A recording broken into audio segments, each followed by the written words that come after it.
Guten Tag, was haben Sie gerade gekauft und wo?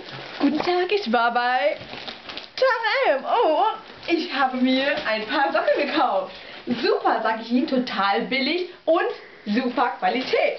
Und wieso ist die Tüte so voll? Ja, ein bisschen muss man ja auch für sich tun, ne? Da kauft man sich mal so 1, 2, 3, 5 Hosen und ein paar Oberteile, so 1, 2, 7, 8. Und wie viel haben Sie insgesamt bezahlt? Ja, ich sag Ihnen ganz ehrlich, unter 100 Euro, das ist sehr billig. 99,95 €? Nein, etwas 99? weniger.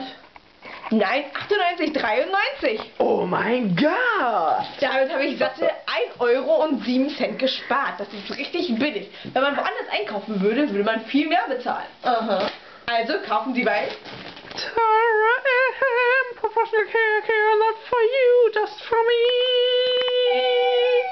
Hier bei Remix TV als Werbung.